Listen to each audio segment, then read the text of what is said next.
அடுத்த 7 நாட்கள் நடைபெறும் போட்டியில் எந்த அணி வென்றால் சிஎஸ்கேக்கு நல்லது? இதோ உங்களுக்காக தொகுத்து வழங்குகிறோம்.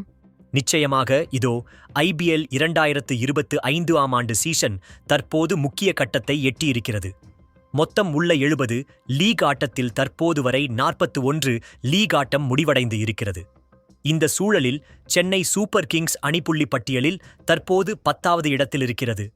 விளையாடிய 8 போட்டிகளில் 6 போட்டிகளில் சிஎஸ்கே அணி தோல்வியை தழுவிய நிலையில் இன்னும் எஞ்சிருக்கும் 6 போட்டிகளில் கண்டிப்பாக வெற்றி பெற்று ஆக வேண்டும் என்ற இக்கட்டான நிலையில் சிஎஸ்கே இருக்கிறது. அது மட்டுமில்லாமல் சிஎஸ்கே அணிக்கு மற்ற அணிகளின் தயவும் தேவைப்படுகிறது. இந்த நிலையில் அடுத்த 7 நாட்கள் நடைபெறும் போட்டியில் எந்த அணி வெற்றி பெற்றால் சிஎஸ்கே அணிக்கு நல்லது என்பதை தற்போது பார்க்கலாம். இன்று ஆர்சிபி ராஜஸ்தான் அணிகளுக்கு இடையிலான போட்டியில் ராஜஸ்தான் அணி வெற்றி பெற்றால் அது சிஎஸ்கேவுக்கு நல்லது.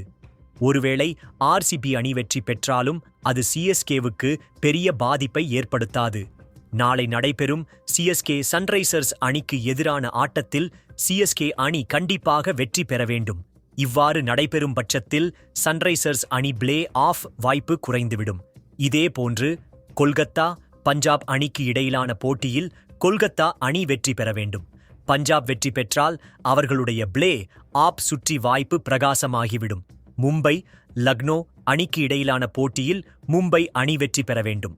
ஞாயிற்றுக்கிழமை இரவு நடைபெறும் டெல்லி ஆர்சிபி அணிக்கு இடையிலான போட்டியில் டெல்லி அணி வெற்றி பெற வேண்டும். திங்கட்கிழமை இரவு நடைபெறும் ராஜஸ்தான் குஜராத் அணிக்கு இடையிலான போட்டியில் குஜராத் அணி வெற்றி பெற வேண்டும். ஏப்ரல் 29ஆம் தேதி செவ்வாய்க்கிழமை டெல்லி கொல்கத்தா அணிக்கு இடையிலான போட்டியில் டெல்லி அணி வெல்ல வேண்டும். 30ஆம் தேதி சிஎஸ்கே பஞ்சாப் அணிகளுக்கு இடையிலான போட்டியில் சிஎஸ்கே அணி வெற்றி பெற வேண்டும். மே 1ஆம் தேதி மும்பை ராஜஸ்தான் அணிகளுக்கு இடையிலான போட்டியில் மும்பை அணி வெற்றி பெற வேண்டும். மே 2ஆம் தேதி குஜராத் சன்ரைசர்ஸ் அணிக்கு இடையிலான போட்டியில் குஜராத் அணி வெற்றி பெற வேண்டும். மே 3 ஆர்சிபி அணி எதிரான போட்டியில் சிஎஸ்கே அணி வெல்ல வேண்டும்.